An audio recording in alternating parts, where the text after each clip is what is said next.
fresh spaghetti and meatballs. What do you think about that, Chris?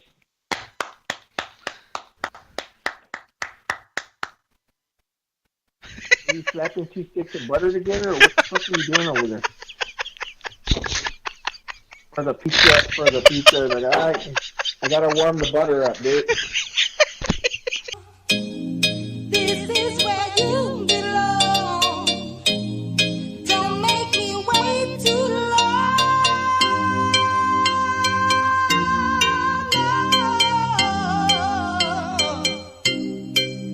Hold me, baby, drive me crazy, touch me all night long, make me love you, kiss and hug you, touch me all night long. Well, Chris, you got some time, dude. What have you been doing all day, dude? Mostly been here at home. Mark, you have anything to say? You've been mostly at home, Chris? Mm-hmm. Yeah. Oh, that's interesting. That's unusual for you because you're usually, pretty busy. You say you're always doing shit. Is that true, It's Chris? unusual. It's one of your rare rest days, like one of those quarterly rest days, right? Yep. Busiest man on the planet had an easy day. So good for you, Chris. You finally get to unwind and just fucking flop down on a lazy boy and get free food. Chris, is that true? I guess it is. All right. No, don't care. Don't care. Well, yeah, Chris, you know what you should care about is that downtown vignette that you made on YouTube that we just saw. You wanna tell us about that? Downtown vignette. There's nothing to tell about because it wasn't me. Oh my God, that's the most over. Joe? Dude, Chris, are you skeptical? Very much so, dude. I've never Be skeptical all you want. It wasn't me. Well, who else could it be? I don't know anybody else that would wear the same Some other fat fuck that looks like me. that has the exact same outfit and posture. I didn't go to the downtown Riverwalk area on January 27, 2017. I didn't do. Okay. What about on another day? The film deliberately says they're filming on January 27, 2017 on a Friday night. So you were like, I don't believe. so you had to watch it and you had to get your facts straight before you said anything because you were like, fuck. They No, caught I it. knew I wasn't there, but then I needed to show concrete proof. Here's the thing. How was that? I didn't leave the apartment on a Friday. I didn't even leave the apartment on a Friday night from Chris, December. Huh? let me ask you something. If there was a murder that happened that night, okay, and a cop shows you that video and they say, well, you're a suspect and it shows you're there, by you saying, well, no, there's no way. I'll take a polygraph then. There's people that pass that no problem, do that lie all the time. My whole point is, just because you say you were somewhere else and there's video proof, I mean, doesn't that trump what you're saying just a little bit? Even though you're saying it's not you, it looks like it's not me. It's not me. I didn't go to downtown the Riverwalk in January of 2017. I didn't do that. I didn't go there. How do you know for sure? Because I know what I did in that period of time. I didn't even leave the apartment on a Friday night until fucking the first. God, probably the. You know what? The first time I left there on a Friday night was probably the first or second Friday in February, and I remember that night. It was I was at home. That's back when I was living on that third floor apartment. I was at home and I was watching Get on the Bus because it was free on. But Chris, what's that app? You're over here. You're over here bringing up stuff that doesn't matter. Can I finish my story? No, because it's you go out all the time just to get magnesium on a Friday or Saturday night. Yeah. But I don't. But that's the difference between going to the Walgreens, the medical center, and going to the Riverwalk. Why the fuck am I going to go to the Riverwalk when you got to pay for parking? Because you love downtown. You always talk about the lights. No, I don't. No, for Christmas, that wasn't Christmas. January 27th isn't Christmas time. Anyway, it's not. No, it's Wait not. a minute. You said Christmas goes all the way through January. That was my point. January 19th, Russian Christmas. Yeah. Okay, so now you're lying again. January 27th and January 19th, two very fucking different things, and we're not Russian over here. On January 1st, you take down your tree. Can I finish my story? So, the first time I left the apartment on a Friday night, I remember I was at home. I had a couple drinks. I was Wow. watching Get on the Bus on Crackle because it was free, and I was watching that movie, and then I said, you know what? Because I was not talking to certain people at the time. I said, you know what? I'm just sitting around feeling sorry for myself. My dog just died. You know, the girl I was, crazy about, decided she didn't want to do anything with me a couple months ago. I can't make any progress just sitting in here feeling sorry for myself. I'm So I fucking made gaining weight. So I'm living in fucking Connecticut, but I stayed for that match. No. So I made myself leave the fucking apartment, and I went to Oak Hills Tavern, which, surprise, surprise to everybody listening, I live in the Oak Hills district of San Antonio. No shock there. Everyone knows that.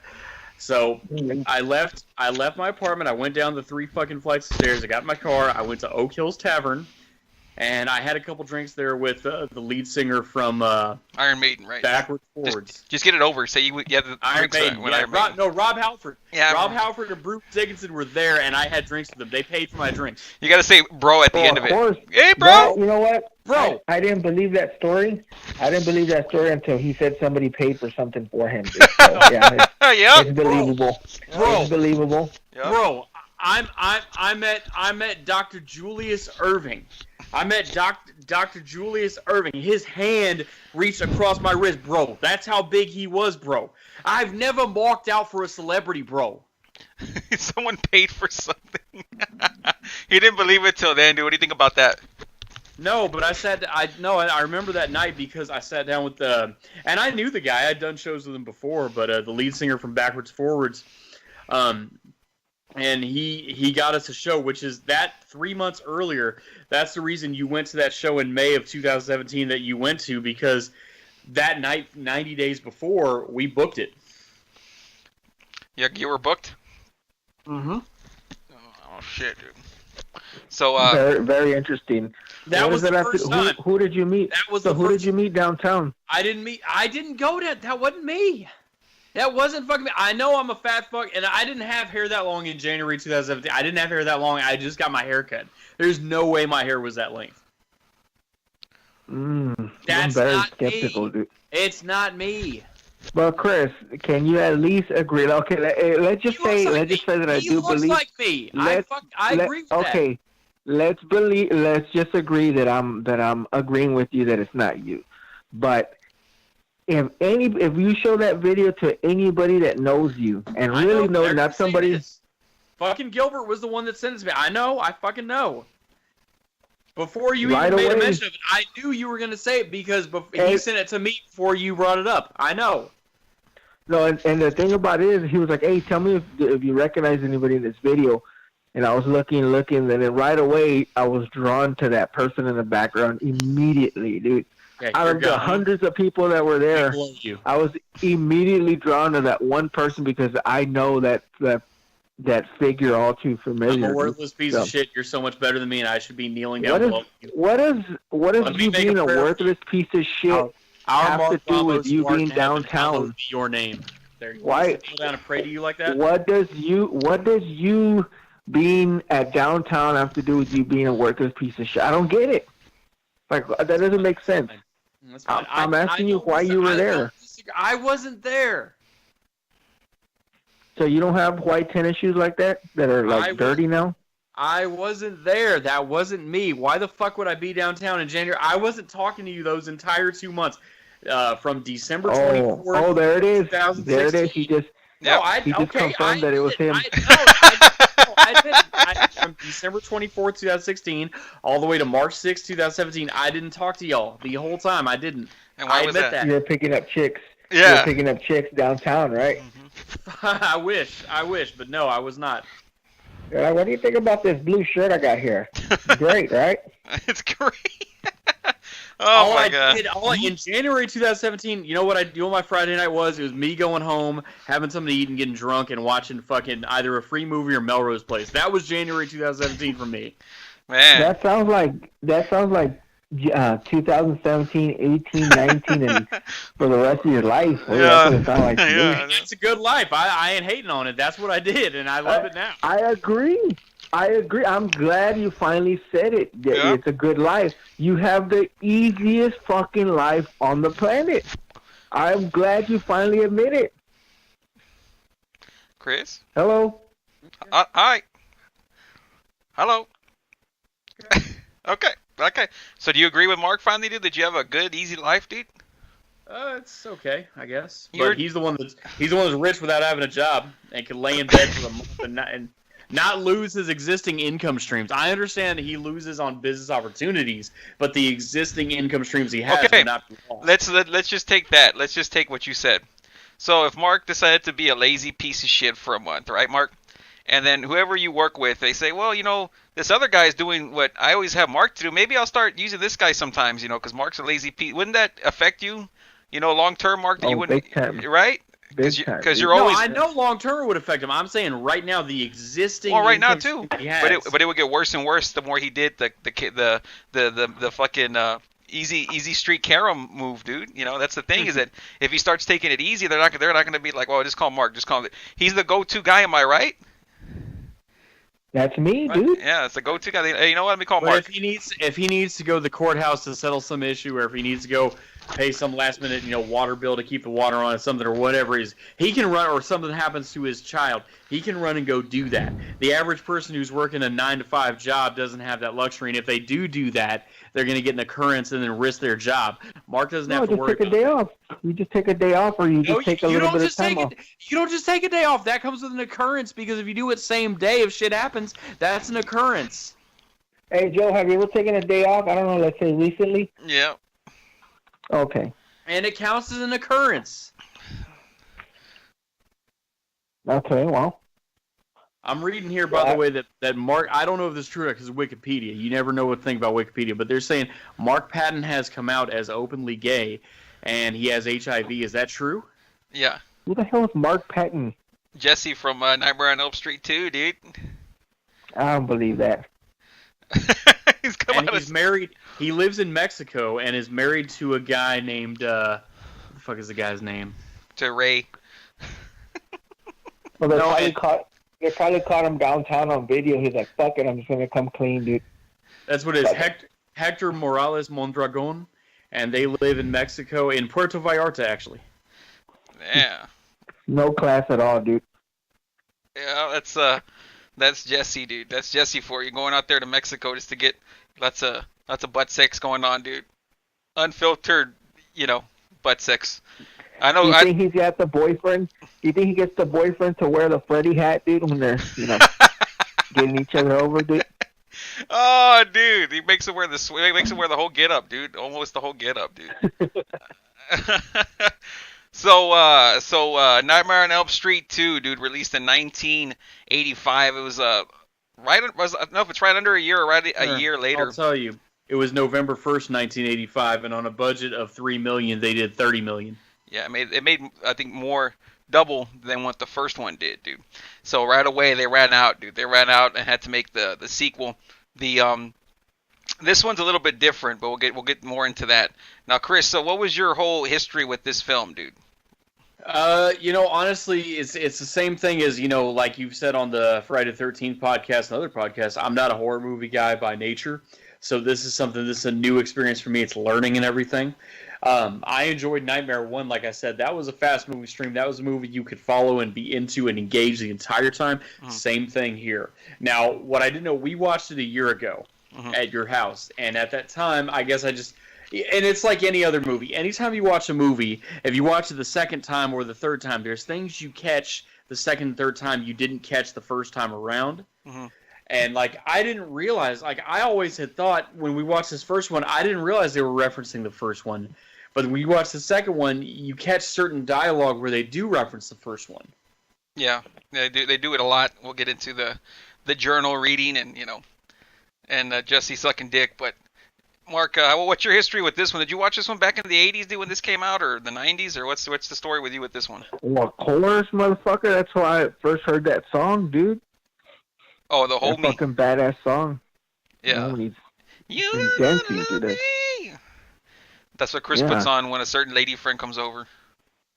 Well, if she doesn't cancel, you mean? or when he shows up downtown and meets a lady, dude. Touch me all night long. Christopher J, dude. Yep.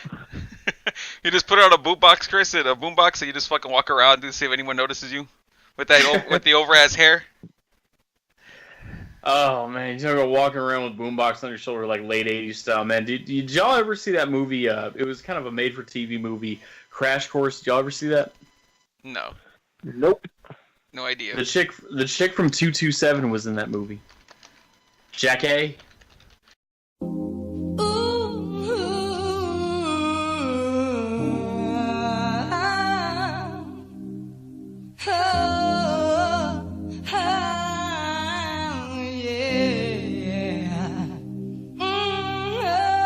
Oh, right away. As soon as Karam recommends something, do the complete opposite.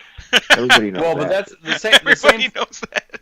The same thing though is like Oh my god. Nick. I remember Nick when we were a little kid. When I was a little kid, like he would go to we were different than everybody. Like everyone went to Blockbuster Video.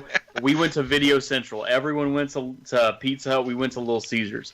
But the thing is, so every fucking weekend he would want to go to Video Central and rent Back to the Future. And eventually my dad put a stop to this. Like, no more renting Back to the Future. Why? What's wrong with Back to the Future, dude? No, because he would rent it every fucking weekend. Well, did you know that Michael J. Fox was considered for the role of Jesse, but he was doing Back to the Future in Teen Wolf, dude? No Who shit. told you that? Huh? Who told you that? It's on the IMBD. It's on IMBD about it, dude. He was gonna. And did you know that Robert Rusler, who played Grady, was in the movie Weird Science, which I love? Oh yeah. I forgot about that. I forgot that's even him. But yeah, dude, that's pretty over. Those guys, they came out in some good movies, dude. Well, not Mark Wait a Patton. minute. Now this is Michael J. Fox. This is pre Back to the Future. This is during the filming of Back to because this is 1985, dude. So he was already filming that. And So he wasn't. Or I guess what I meant to say, he wasn't a megastar yet. yeah, exactly. What are you talking about? He was on Family Ties in 82, 83, and 84. What are you talking about? He wasn't a megastar. That was the biggest sitcom in the early 80s.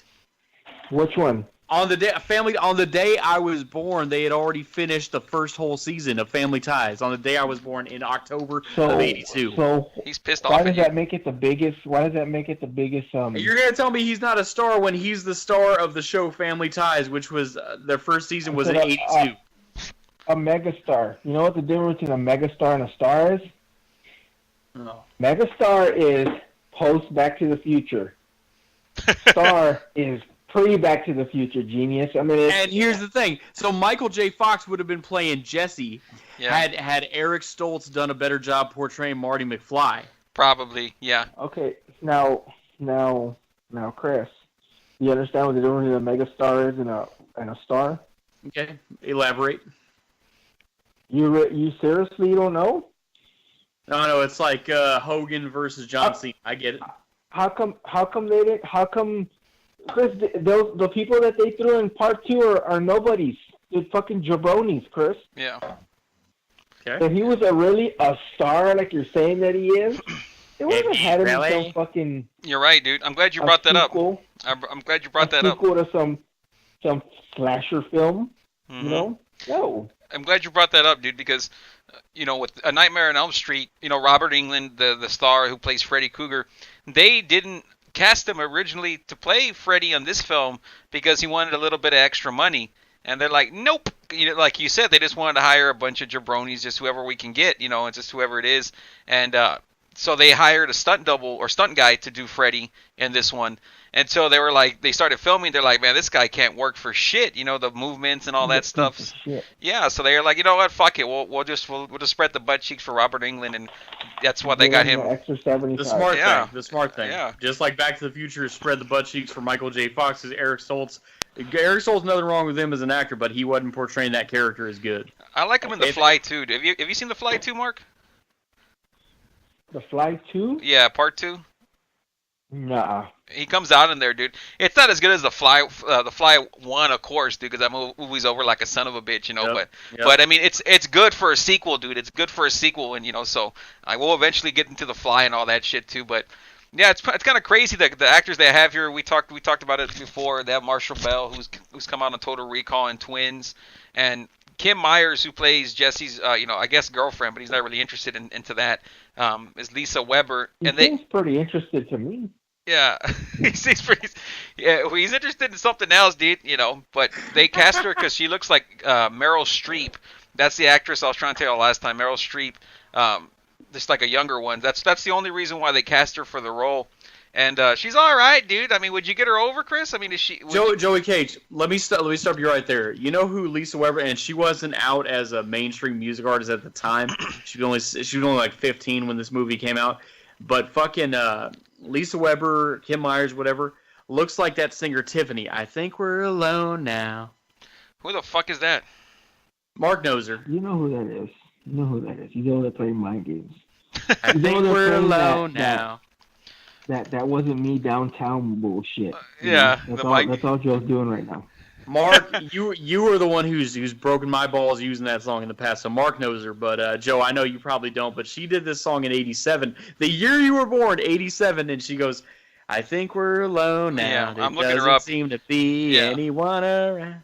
Yeah, I've never heard that song, but yeah, I've she's over, dude. She's over like a son of a bitch. And guess what else she is? Guess what else she is? Like someone like yours truly on this podcast here, half Syrian Lebanese. Oh man, dude. So she's I all. thought you were gonna say she's half piece of shit, but I guess not. Oh my god, how over is that shit, dude? They can say half a piece of shit. I'm a full piece of shit. I admit it. You're up. All right, dude. All right. And then the most well. my favorite person in this whole film, dude, has to be Clu Gallagher, who's the dad who plays Ken Walsh, Mr. Walsh, dude. And even Chris called himself out, dude. He's exactly like the way Chris would be if he was a fucking, he had kids. And I know him from Return of the Living Dead, and he's come out in a few other films, but that's always my favorite. He kind of adds like what Friday the 13th. We're gonna talk about this film a lot, Friday the 13th, because we just watched it, so it's good to trash it and kind of going back and forth. And Friday the 13th didn't have one character like fucking the dad in this film, Mr. Walsh, dude. Like, and he's just in there, and he's just but he gets the lines over, like if there's something that breaks down, he has to fucking start trashing everyone, dude. Reminds me of someone. Doesn't happen at my house, dude. So. Mm-hmm. So Chris, let's get into the fucking film, dude. What do you think about the introduction scene when Freddy's driving the bus, dude? But it's really Robert Englund, then he transforms to Freddy. Does it get over with you? Oh, it does. And I mean, there they are on that main street, and Jesse is there. He is sitting there in the back of the bus, and he's awkward. And like you see when they focus in on him, he feels uncomfortable, like he doesn't want to be there. Yeah. And he's even like trying to open the window, trying to get out. And he's looking at those girls. Those girls are looking to him. And then lo and behold, they end up in those fucking, Mesa, Arizona, like mountain, plateaus on top of the bus, and then, wakes up screaming. Yeah, the screams get over. I like how you really, like, if you've never seen this film before and you just put it on, I like how it's like the bus driving down the street and you hear that little sound you're going to hear throughout the film, that, when the fucking title screen kind of goes on. And you really don't know it's a dream at first. You're just kind of like watching this, like, just what's going on here. And it's not till he wakes up screaming that you're like, oh, fuck, that was, obviously you'll start to think it's a fucking nightmare once the bus is just on a fucking, like you said, on a piece of rocks there. But when I first saw that scene, dude, I took it as a threat, dude. Oh, yeah, and I mean, that's the thing, like, okay, I mean, that's the thing. And then he wakes up, and they're sitting downstairs, and it's this wholesome, goody two-shoes, middle-class, Caucasian family sitting down for breakfast on a weekday morning. And then everyone's downstairs, and then you hear this scream, and then, Mommy, why does Jesse wake up yelling like that? And so, oh, honey, he's probably just having a bad dream. So, Mark, if your kid woke up screaming like that, dude, would you just be like, oh, no big deal, dude, back to reading the paper? The dad goes back to reading the newspaper. I forgot about that shit, dude.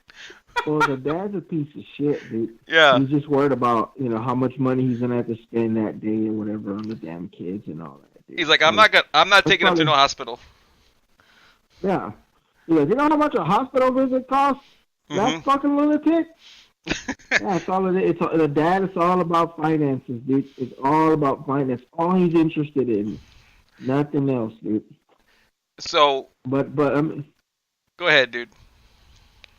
I mean, what the fuck? What do? You go over there and see what the fuck is wrong with him. You don't just go, not my problem. Not my problem, dude. Fuck it. Do you know someone like that, dude? Do I know a piece of shit like that? Yeah, dude. Do you? Somebody comes to mind. Real fucking piece of shit. Dude. Someone comes to mind. Oh my fucking god! This is supposed to be 5 years after the first Nightmare on Elm Street, when Nancy lived there. So this is 5 years, and the Walsh family just moved in there. And we find out later that the dad, Mr. Walsh, I might call him Clue Gallagher just in case that's his real name, but Mr. Walsh, he doesn't tell his family till way later. And that's how I like when he tells the mom, "How do you think we got such a good deal on this house, Ma?" He calls her Ma. So, Chris, if you get a wife, dude, are you gonna call her Ma or Chulita, dude? I'm interested. Probably Chulita. Chulita. Hey, Chris, Mark, what are you gonna call your lady friend, dude? You ever get married? If I get a wife, Yeah, you get a wife. What are you gonna call her, dude? Chulita, Ma. What's your nickname? it'd be several nicknames, dude. That's the thing. I wouldn't just have one, dude. Oh, what do you go? It Okay. depends on the situation. It'd be depending on the situation. Like what would he be doing? You're trying to explain why the toaster caught on fire, dude. I said, look, sit your little pretty ass down. Let me tell you why the fucking toaster. It's your little friend. Oh, And I think Chris blushed, dude. I think he thinks you're talking to him. And then she's gonna go, well, okay. She says, okay, what happened? Chris came over right yesterday, right? He goes, yeah. Yep. He put his fucking hand on the toe. What do you expect? Yeah. What the fuck do you expect? The monkey paw strikes again, dude. That's all this is, dude. That fucking monkey paw. So for those of you that don't know, whatever Chris tells you to do, usually it's you do the opposite. Or if he says something's going to happen, it's always the opposite. And it'll be a running theme that we'll be talking about from this podcast to the last podcast that we ever end up doing. You're going to hear about the monkey paw, and it's Christopher J. Chris, do you think there's any validity to the monkey paw, dude? Not as much as he would have you believe. Mark? All right. Mark, you want to believe that? You have anything to say about that, I mean?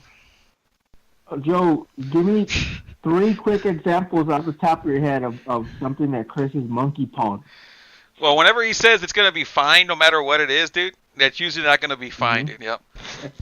I was at your wedding, dude. What the fuck? Don't say that, Chris. Why do you have to say that, Chris?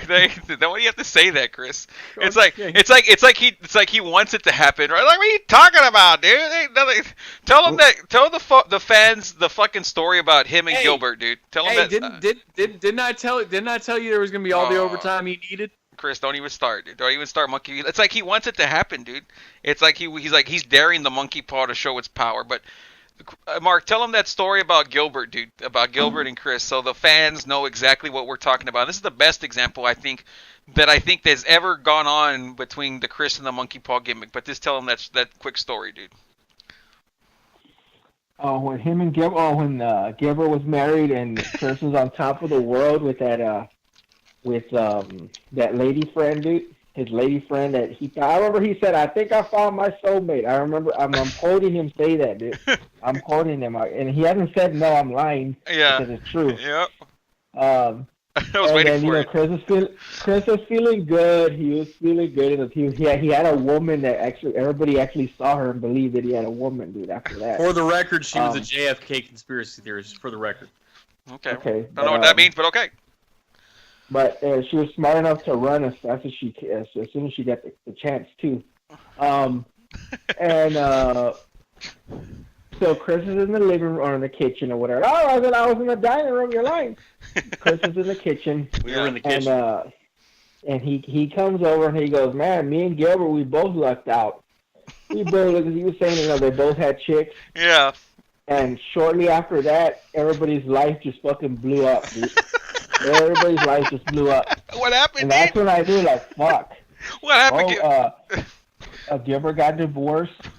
She ran right away to another dude. And then Chris's lady friend, of course, ran like a thief in the night, dude. Yeah, Chris. You forgot the best part. You forgot the best fucking part. Mm-hmm. The best fucking part, you forgot. You used to imitate this for 2 years after every fucking day.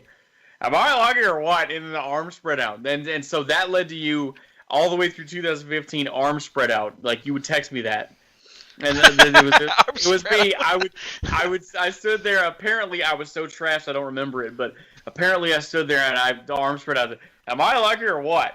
And then I said, and then you looked at me and I said, me and Gilbert, we both lucked out.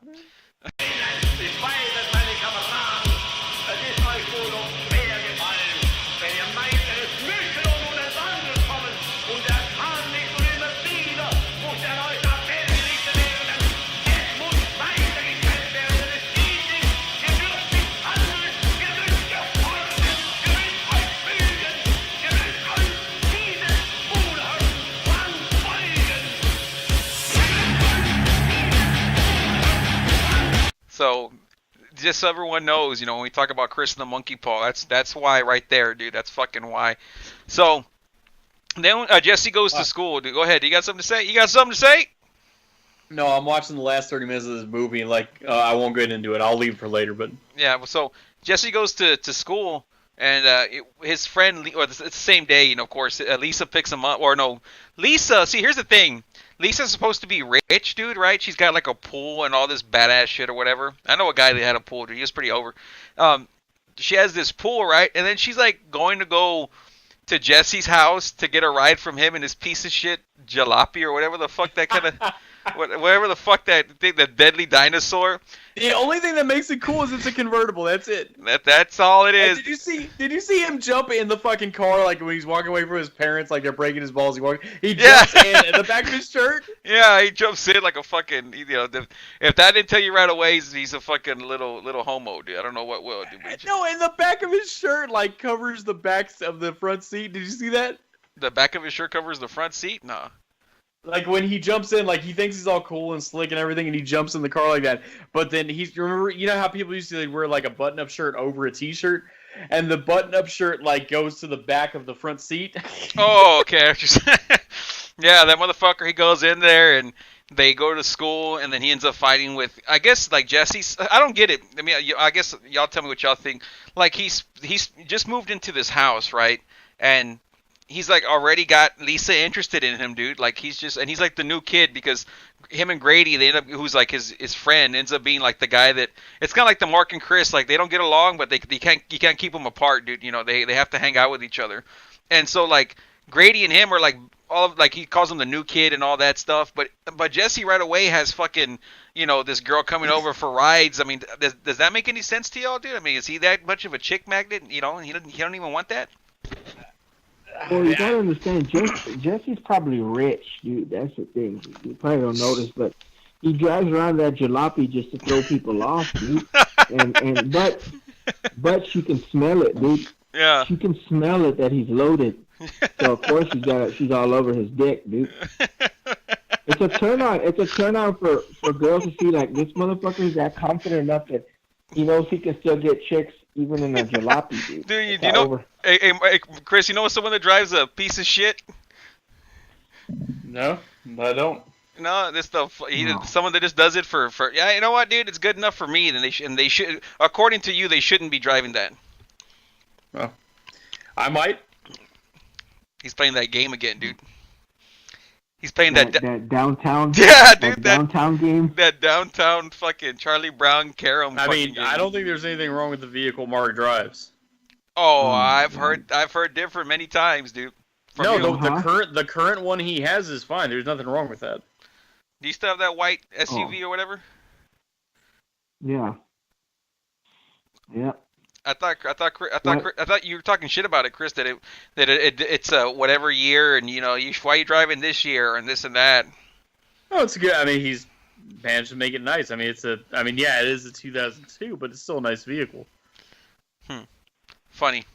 When we got you where we want you, Chris, you just played that game, dude. Yeah. Right.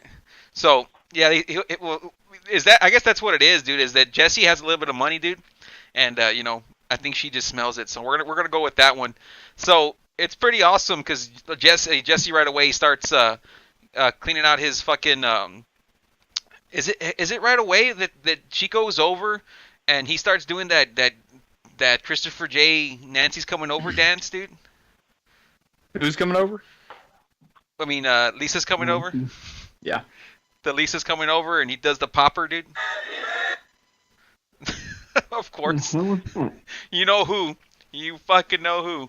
So Oh my God. so I know this is your favorite scene, Mark, when Jesse's gonna go hang out with Lisa, and the fucking almost over song in the whole movie, the song that gets the movie over, right? The whole saga over, dude. Yeah. The whole fucking Freddy series over. Dude. This is what makes part 2 better than part 1 is when Jesse's gonna go over and hang out with Lisa, but his dad's like, "Get upstairs, son. Get up right now." And doesn't that room look like Chris's entire apartment, dude? If that motherfucker cleaned it for a month, that's the way it would look. You know? I wiped down the table. Who says that when they were accused of not cleaning? So he does that over-ass dance, dude, and he starts closing his drawers with his ass and all that crap. Hey, Chris, do you ever just start dancing around like that whenever it's time to clean, dude, or what? No.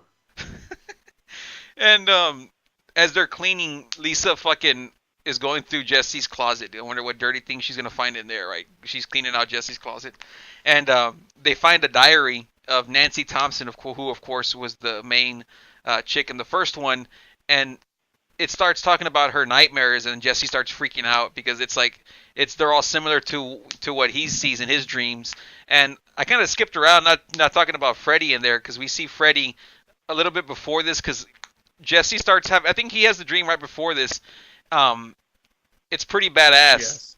Yes. It's when Freddy starts working and he he's I think he's in the kitchen, and then he sees Freddy like outside, and that to me is like that is the creepy as fuck, dude. You know, because if you're right there, go ahead, man. And I'll speak on that because speaking of that, so he goes downstairs for a drink, orange juice or whatever. Of course, the fucking orange juice glass has to break. Mm-hmm. But then he's looking through the kitchen window, sees Freddy out there. He doesn't know it's Freddy or who the fuck it is. Yeah. He's like, there's some burglar, creep, whatever. An ex-bandmate, some shit, dude. Yeah, exactly. And I'm going to go be the tough guy and go see if he's out there. So he opens the front door. And I mean, if I had done that at my mom's house, like, first of all, my mom always had this security system on at night. So, like, I would have first had to turn off the security system so she didn't hear that. And then, you know, my mom was the lightest sleeper in the world, so she would have heard me opening the door. But anyway, so he goes out there, goes all the way out to, like, as our British friend of ours would say, the back garden. Yeah. And then he sees the entrance from outside to the basement, and he sees fire and shit going on there, and he's like, what the fuck? Boiler room, the little boiler room gimmick, yeah. Little boiler room, yeah. He goes back in the fucking house. And then, I mean, I guess they live in some Midwestern state because there's fucking basements at this house. Yeah, exactly, yeah, so he goes into the basement door, goes downstairs, and then the fucking quote is, he starts screaming, and he goes, Dad! Yeah, that's my favorite part, dude, is because, like, he looks down the stairs, and he sees, like, the shadow of Freddy, you know, because the fire is, like, glowing off the wall, and he closes it, and as soon as he closes it, like, it starts pulling, you know, and he's like, Dad! Ah! He starts doing that Christopher J. I saw an ex-bandmate gimmick, you know, and then fucking Freddy just shows up right in front of him, and he goes, shh, but I love the cocking of the glove, you know, y'all notice that every time, like, Freddy is on screen, like, you hear that with his whenever he's cocking the knives, dude. Yep. I need you, Jesse. We've got special work to do here. You and me.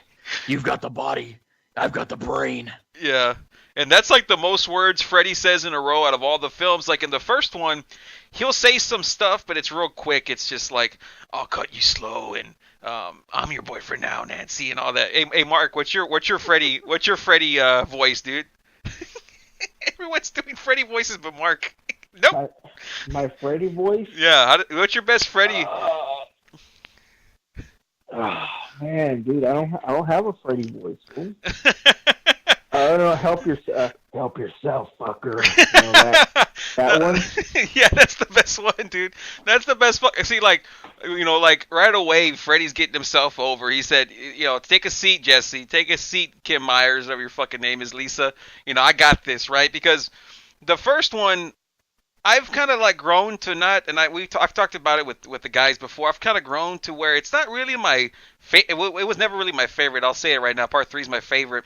But then even number 2, I'm like, no, it's not my second favorite any longer either. It's probably like my third or fourth, because even I've started to like, because the way Freddy works in these other films, I've started to like part 2, 3, and 4 better than part 1, just because when you take a look at this, like all the characters in this film were so much better than anyone in part 1. I think the only person that stands out in part 1 is John Saxon, Lieutenant Thompson.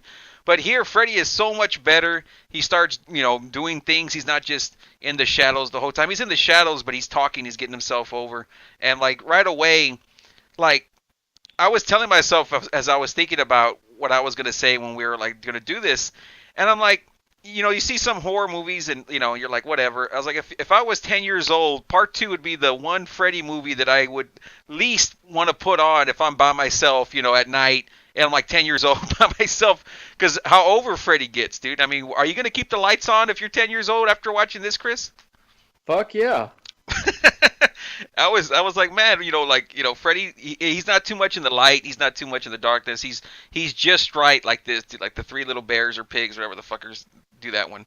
But after that, this is when the nightmares, basically what's happening, if you guys have never seen this before, is that in the first film, Freddy would go into the dreams and kill people. Well, now it's kind of like the Wolfman, to where it's at night. Jesse turns into Freddy whenever Jesse has like a dream. I guess he starts sleepwalking, and then he becomes Freddy, or Freddy takes over, and that's what starts happening here. And the first death, I believe, is when he goes out to a gay bar and he meets Coach Snyder. And you want to tell us about Coach Snyder and the gay bar scene, Chris? Oh my gosh! Okay, so I saw that, and he's dressed up like he's at okay, and forgive me because I know you're a huge Judas Priest, Mark, but he's dressed up like at a Judas Priest concert after Rob Halford shaves his head and comes out as being gay. Yeah. I mean, you talk about hell bent for leather. That's fucking Coach Snyder. He's hell bent for something else, Jerry. Yeah, hell bent for something else too. And I'll tell you what. And then the thing is he goes up to the bar. First of all, he's a high school kid. If this is if it was today, every fucking person, you look like you're 50 years old and they're IDing you. And, yeah. And he didn't get out. He just walks right in, and then he walks up to the bar and they give him the fucking Budweiser. Yeah, he's like, I'll have a beer, please. Yeah, and the guy that gives him the Budweiser is actually the producer of the film, dude, Bob Shea. I didn't know that. Yeah, so he comes out and he was, I think, was he a teacher? I don't know if it's in part 1. No, I don't think he's in part 1, or he might be. But yeah, he's supposed to be in he's actually in a few of the Nightmare on Elm Street films. I'll try and point him out whenever we get to him. But yeah, he comes out in this one as the gay bartender. He don't say anything, but yeah, that's him. But go ahead. No, and it's okay. So then Coach Snyder, and I think Coach Snyder is coming at it from the perspective, if I'm analyzing as though it were real, I think he's coming at it from the perspective of, I'm the adult, figure who's got to protect my students, and I think he was coming at it from that perspective, and takes him back to the fucking high school. Even though Coach Snyder, he's like, I have my flaws, I'm in a place like this, but fuck, you know what? If I see a student here, I'm gonna protect him and get him back where he needs to be. So I took him back to the fucking gym. I made him shower and get dressed, and I was gonna have him go home. But then he's in his fucking office, and ta-dow, the fucking tennis balls shoot out the canisters, the fucking basketballs fall down, and he, and right there, you know what I thought of right there is fucking the Changeling when the red ball rolls down the stairs. Mm-hmm. Yeah, with the red ball, yeah, let a ball set. Mm-hmm. Chris, why is it that you can give that dude the benefit of the doubt, but other people you'll just immediately write them off as lunatics and they're crazy and all that shit?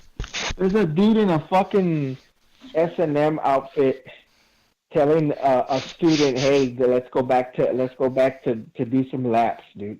He didn't shower with him. He made him shower. He didn't shower with him. But yeah, but how do you know? How do you know he wasn't gonna get in the shower with them? Yeah, because Jesse had just got into the shower, because I remember him like just wetting his hair when Schneider was putting away the ball or balls, dude. Yeah, why wouldn't Snyder just say, "Hey, you need to get out of here, go home, dude. This ain't the place for you." No, let's go back to school. Yeah. This will give that fucking lunatic a fucking pass, the benefit of the doubt. But anybody else, dude, that he doesn't like at all, dude, they're automatically demons, dude. Automatically demons, dude. Why is that, Chris? No, you're right. That would have been the best thing. You should have just taken him, and said, "Hey, get the fuck home." But I mean, he went to the school. At least he didn't go in the shower with him. At least that. But fuck.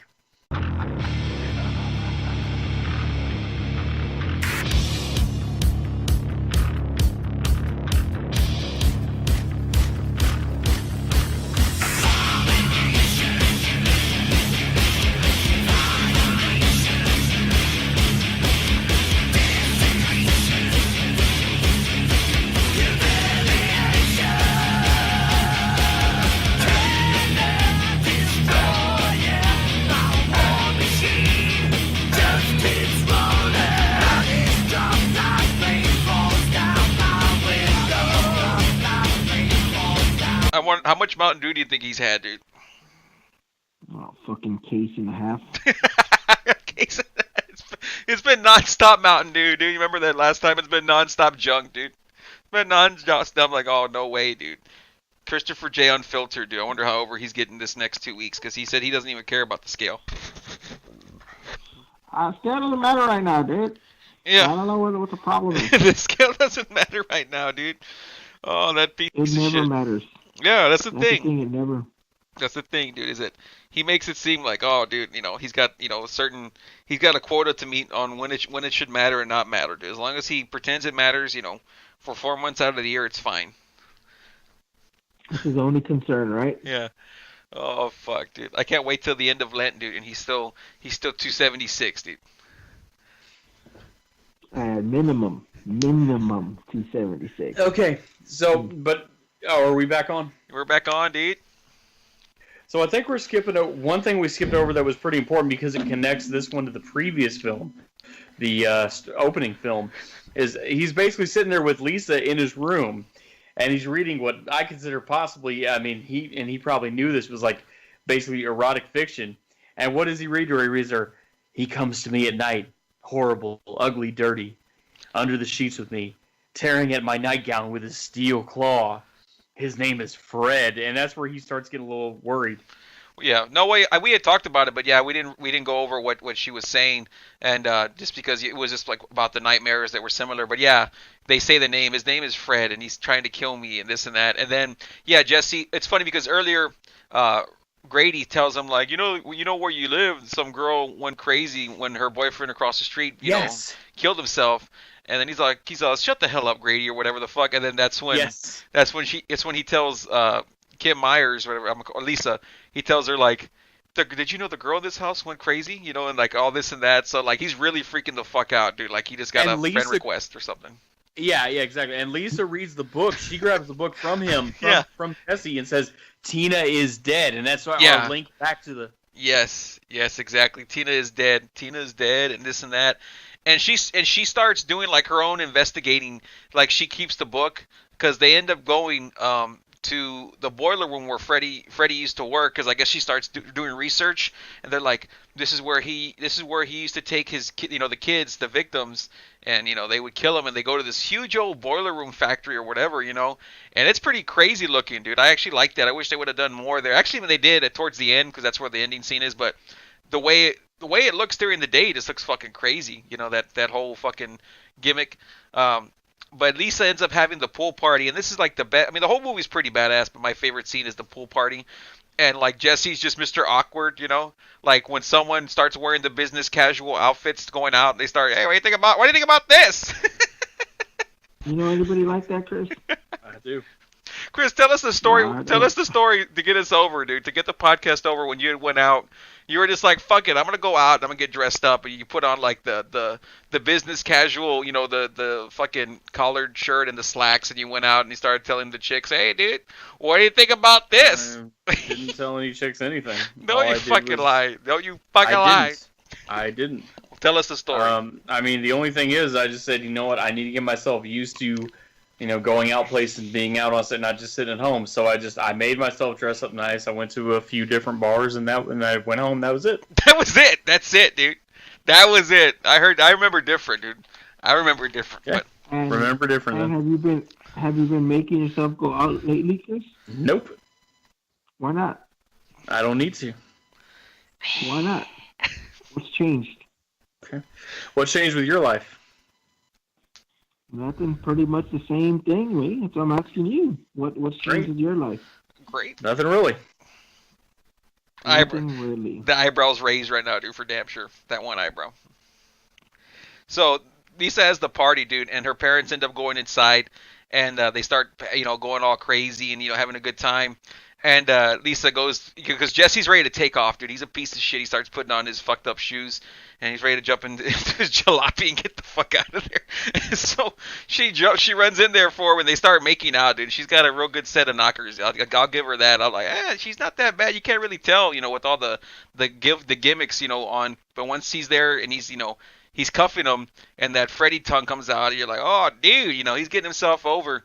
And he ends up taking off to go and he, to go hang out with Grady because Freddy's taking over, and I guess Freddy wants to get him some too, but he ends up going to Grady's house and just shows up in the middle of the fucking night in his room. And Chris, if someone showed up in your room like at 10 at night, dude, would you freak the fuck out even though it was one of your buddies? I don't give a fuck who it is. And then on top of that, like, he gets like on top of him like a lover, and then puts his hand across his mouth like they're in love, and he's like trying to keep her from, orgasming out loud so the neighbors don't hear some shit. What the fuck? Hey, Mark, do you know anyone that does some weird shit like that, dude? Yeah, like puts his hands on his friends. Yeah. Reaches for them and all that. Yeah, reaches for their shit, dude. So Chris would be freaked out if some dude showed up into his bedroom at night. If anyone showed up in my bedroom, and I don't care who it is. Whatever. I don't care if it's the fucking what if Glenda the Good Witch, the fairy godmother. I don't give a fuck. what if it was what if one of your friends is reaching for your dick, Chris? Would you find that weird? If they reach for anything, if they're even there, that's fucking weird. No, but I'm saying y'all are hanging out, right? And then he's like, "Hey, let me take off your pants," and he reaches for your dick. What would you consider that strange, or just perfectly yeah, natural, maybe a little, normal? maybe a little, yeah. Typical Sunday, dude. Maybe. Yeah. Me. So he ends up there, and he's telling Grady, like, hey, if anything happens, wake me up, and like Jesse falls asleep pretty quick, right away, and then Grady, he's just like, fuck it, and he goes to sleep right away too. Like, he doesn't even try to stay up, there's no kind of like you build up. He just like goes to sleep right away. And then I love when Jesse like does his oversell. He's like, Grady, it's happening again, and he starts dig diving. But then they have that badass transformation, dude, where Freddy starts coming out of, like, you see the eye come out of Jesse's mouth, and like the fucking hand turns into the Freddy glove. Yeah. But it's like that. He opens up his mouth, he screams, and you see the eye in the back of his like tonsils or whatever the hell. Yeah, and that's when like fucking Freddy just rips out from his stomach later on, and you see like Freddy in pretty good light in this one, and that's when he just starts he just fucking mauls the fuck out of Grady, and Grady's dad's all like, son, open this door. Calls him Ron, open up this door. And he ends up taking off, and he fucking runs back to the party like a weirdo with blood all over him. And Lisa's there, and he's like, he does, like I said, he does that overacting. He's like, I killed Grady. Like, he has his hands out in front of him, and then like Lisa's like, she's like, Jesse, just because you dreamed that you did doesn't mean that you did it. Like, she's like, I don't know what the fuck's wrong with her, but like he's been telling her the whole movie that he has these dreams that he's gonna kill his sister and all this and that, and then he comes back with blood, and she still doesn't believe him. Like, fight him, Jesse, fight him. And that's when like that's when we see that transformation. I find it pretty cool. I don't think it's weird that Freddy's now able to just transform almost at will, from Jesse to Freddy, and then he starts chasing Lisa after in the whole house, around the whole house. Right. And I thought it was pretty funny because like in all the scenes that we see Jesse and Freddy, like not once has Jesse put up a fight to fight Freddy, He's kind of just stays there and listens to what he has to say, or starts screaming.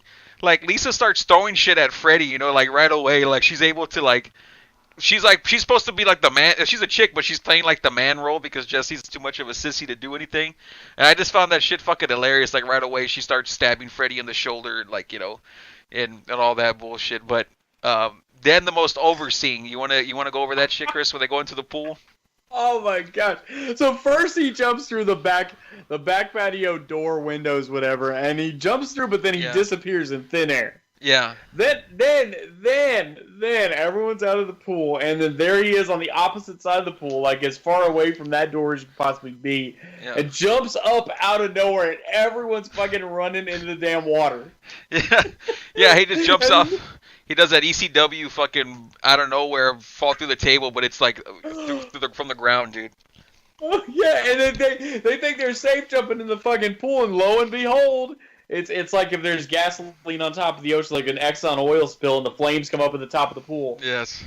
Yeah, it all hell breaks loose at the pool party, and that's like and Wes Craven, the creator, director, writer from the original one, said he didn't like this scene because he's like, well, I didn't like Freddy in the real world because he's around a bunch of big teenagers and, you know, he doesn't have that power anymore when it's just you and him in the dream. Now I'm gonna ask Mark, dude, because he knows how to break shit down. He's a thinker. You know, what do you think about that, Mark? Does it bother you that Freddy's in the real world with a bunch of teenagers? Does it take away from Freddy being over? I mean, what do you think about it? No, I don't think it fucking takes. I don't think anybody at the theater was like, oh, what? Wait a minute. Yeah. Wait a minute. This fucking dude that attacks you in your dreams is all of a sudden he can just weave in and out of reality. Oh, you know what? This movie's complete bullshit now. They're not interested. Yeah. I don't think anybody. That's just the first director trying to get himself over, playing that I'm the smartest man in the room fucking routine, dude. I hate when agree. people do that shit. I agree, dude. Because I was like, I think it's foolish. I think it's a fucking dude that tells jokes and then kills people in their dreams is foolish to begin with, dude. What the fuck are you? What's he trying to overanalyze it for, dude? yeah, no, I thought the same thing. I'm He's like, a really? worker. Yeah, exactly. And he hated all. Okay, we'll get to it eventually. He hated all the films from after one all the way until his Freddy 7, the New Nightmare shit. And I thought that film's horrible. And he was like, oh, it's great. Yeah, He's like, oh, it's great. It's yeah, great. yeah. It's like, what? Like, you hated all those other Freddy films, and you come out with this piece of shit. Of course, we'll get to that before Jason has a blow up if he ever hears this. Part 7 is what? No, I disagree, Joey. But so after all that. Of course, we got the bestest line in all fucking Freddy history when he tells them, where the guys are like, hey, I want to help you. And he goes, help yourself, fucker. And he fucking, stabs him. Yeah, it's like the best part, dude. It's the best part of the whole fucking film, dude. It's like, when you'll see it on the other films, Chris, when he starts saying bitch a lot and bitch and bitch. He uses it too much. Like here, he said fucker and it got over, dude. If he would have used fucker like the way he did sparingly, just one time, and all the other films, that would have been another badass, memorable Freddy thing. Because he always says bitch, but I thought fucker was way more over.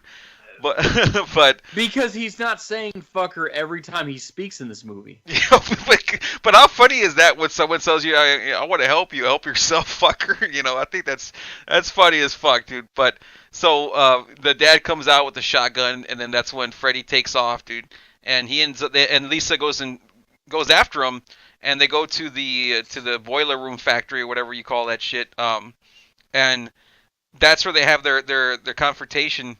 And we'll talk about, I guess, did y'all remember the fucking the like animals that are in there? There's like a cat or like a dog with like a rat face or some bullshit. Yeah, she gets out the fucking car and she walks by these bizarre looking fucking quad pedal animals, Yeah, I'm like, where the fuck did this come from?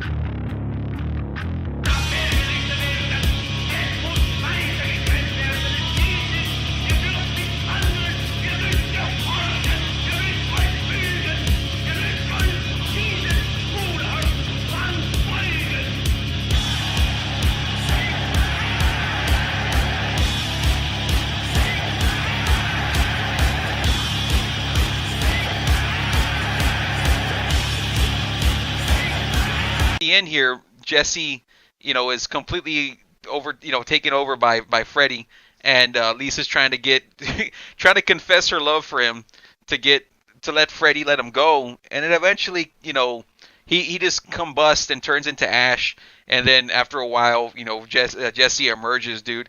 And it's kind of like a letdown. Like, I love this film, but I guess it's a better ending than the first one, I thought, but it's still a piece of shit.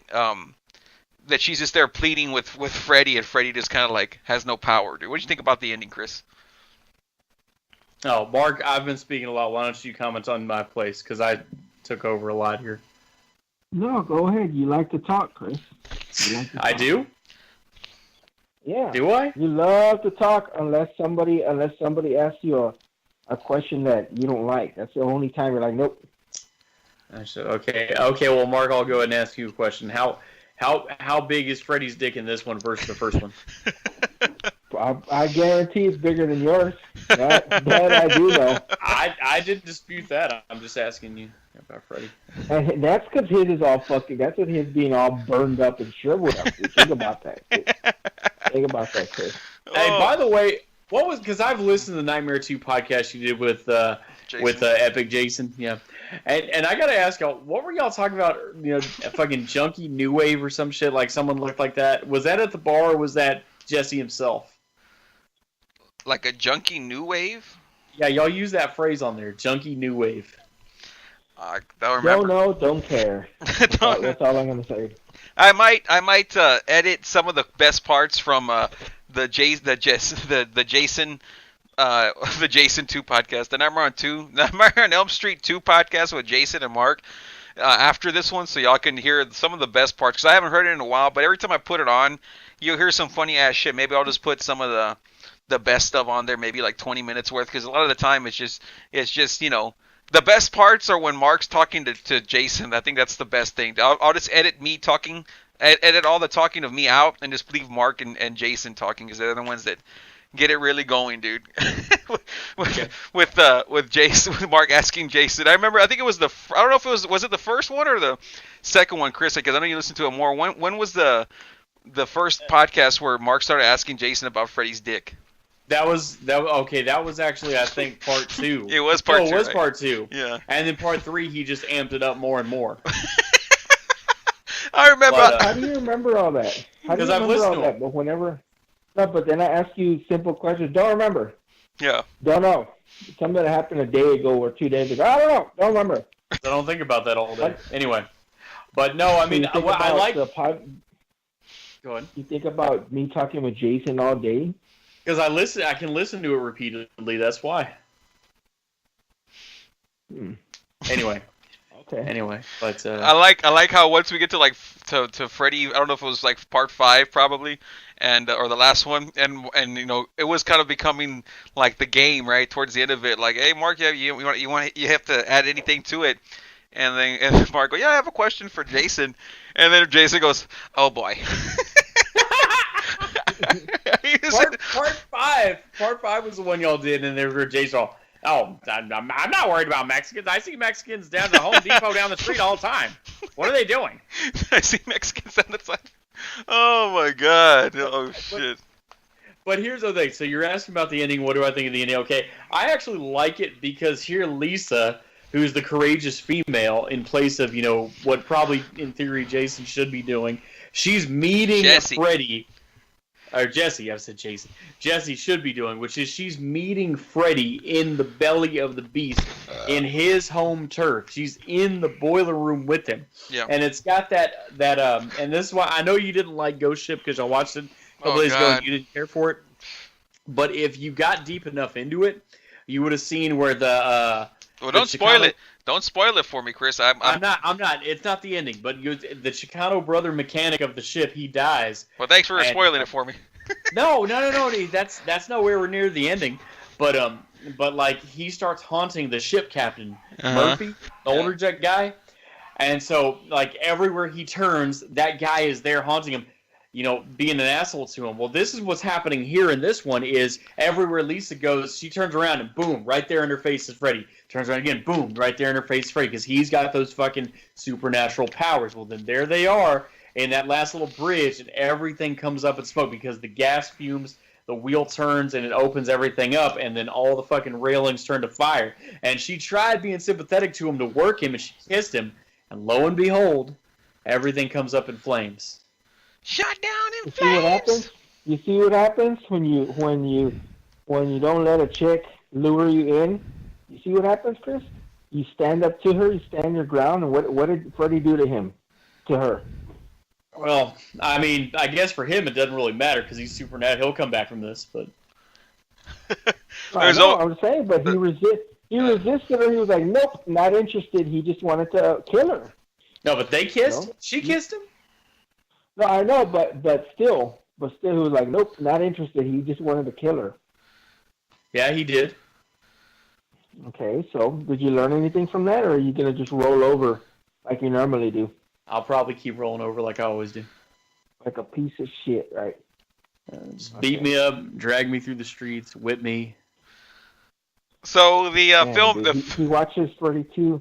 He watches Freddy 2. He wants me to whip him, dude. Unbelievable. in the shower, and he's like, "Hey, dude, once you get that shower set up at your new place, dude, just call me over, bring your whip out, dude. No big deal." Hey, dress up like you're going to a Judas Priest concert too. He'd like that. He'd fucking like that, dude. He would. He's playing like he wouldn't, dude. But that's one of his fantasies that he don't tell no one about. But I know he's got a journal somewhere in that house. And so after Jesse emerges back, it's just like nothing happened the next day. Kind of like the way the first one ends. It's like, the way it begins. Jesse's kind of walking out the house, but he can't. I don't know why he's not driving now that jalopy finally broke down. But he's taking the school bus now with Lisa and the friend Carrie, who's in and out of the film. And she's pretty hot, dude. She's probably, I didn't realize how, she was okay looking in this film. That girl Carrie. And they notice, Jesse starts to notice that things that are happening at the moment are happening at the beginning of the film, because the bus is going fast. He goes, "Bus driver, stop!" He starts getting all upset, and the bus driver stops, and he turns around what the fuck is wrong with this guy, And Carrie goes, "It's okay, Jesse. It's all over." And that's when the fucking Freddy claw burst out of her chest, and then the bus ends up going into the fucking field again, and you hear the Freddy laugh. I love it, dude. That's a badass ending, dude. That shit gets over, so it makes up for the shitty, "I need you, Jesse," and all that bullshit. So what'd you think about the last 5-7 minutes, Mark? Did it get over with you? It was alright, dude. I just wish somebody would just shake Jesse, dude. He's annoying, dude. He's such a punk bitch, dude. Everything he just falls down and curls up into a ball, dude. Mm-hmm. He doesn't do anything, dude. That's right away he just starts screaming and Yeah. crying and shit, dude. That's what I was saying. When Freddy comes out, when Jesse turns into Freddy and Lisa's there, Lisa starts throwing shit at him and no problem, right? But when Freddy comes out to Jesse, he just starts screaming, dude, and curling up into a ball, dude. Dialing 911. Oh yeah, and I know. So, and by the way, yeah, this has that same kind of it's history repeating itself. It's that same kind of feel as the first one. So here we are. We've gone through the fire. We're out of it. We're waking back up to a bright sunny day. Life is back to normal again. And lo and behold, and I love how the bus is the short bus. Remember when we were in school, the shorter school buses for the problem kids or whatever. And they're on a short bus. He gets on there and he sits next to Lisa and they're kissing and all that shit. And by the way, Carrie or Sydney Walsh, whatever the fuck, is fine as fuck. But lo and behold, it's just like on the first one. They get in the convertible top and the rag top is Freddy's sweater. Oh yeah. I was talking about it now. Yeah, have you seen? I don't think Mark has, but Sydney Walsh. Nowadays, she's even finer now than she was back then, dude. Because I've seen it's called Never Sleep Again documentary, and I don't know how old she is. She's probably close to her 50s, and if she's not in her 40s.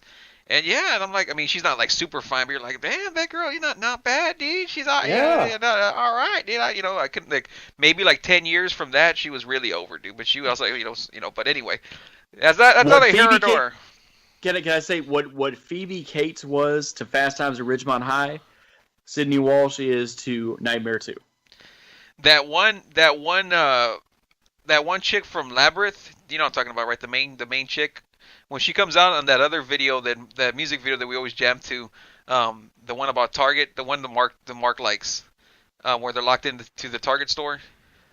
Oh yeah. You know what I'm talking about? Yeah, that chick. The flock of seagulls. Yeah, Jennifer Connelly, dude. Yeah, Sarah Williams.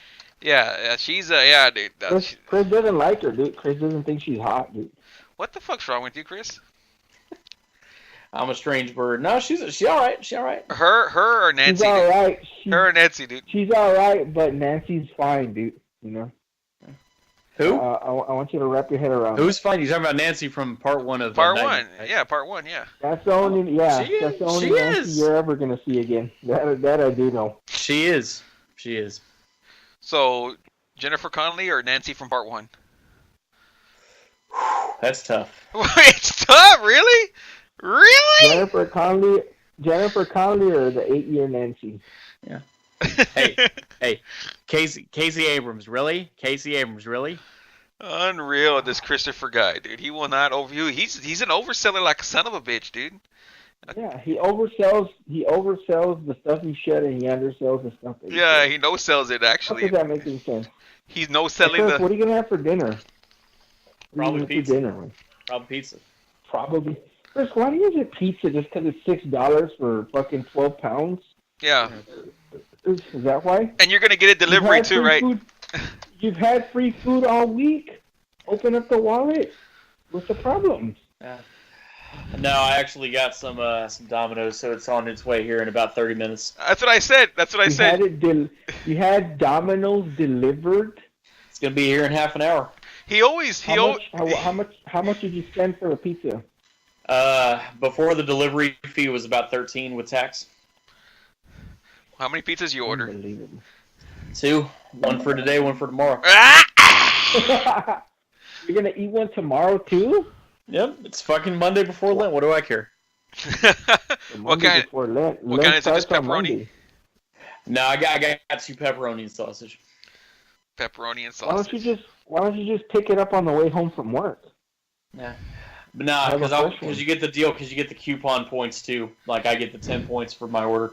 Anyway, so can we talk about New Line Cinema? Because like I learned about, I never paid attention to New Line Cinema. I'd always seen their credit logo on movies, but I never really thought anything of it. Yeah. But you and Jason pointed out that it was the house that Freddy built.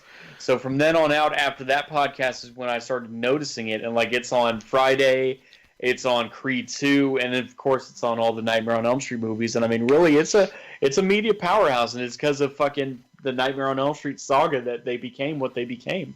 Yeah. Yeah, they merged. They merged with somebody. They're no longer. But yeah, they were a powerhouse. Everyone recognizes that logo How come nobody wants to know what I'm eating for dinner? because we know it's probably chicken with shrimp and Nope. no. What is it, dude? Get us over. Nope. Chris? What are you eating? Oh, wanna probably know Thai rice. Nope. Are you going back to that fucking pizza joint, the Arabic pizza joint? Nope. Nope. Why would I go all the way over there? Okay, well, what are you doing? There's an Arabic pizza joint. Yeah, Arab guy owns a pizza place over on Fredericksburg and Data Point. What's it called? It's not an Arabic pizza joint. It's a pizza joint, and there just happens to be an Arab guy that owns it. Oh, so Chris is trying to get their Arab gimmick over. Yeah. No, Mark was the Yeah. one who wanted to go there. I didn't even mention it. It wasn't like I was like, oh, let's go there. I was like, well, let's see, let's try it out because let's see what else is around here. That's why. But Chris is just trying to get the Chris Arab is part like- over. Yeah. But Chris wanted Whataburger, dude, or pizza, or Domino's. That's right. Chris wanted Domino's. You know, Piece of shit. Piece of shit. No, I Anyway. got Little Caesars, and you got that fucking place.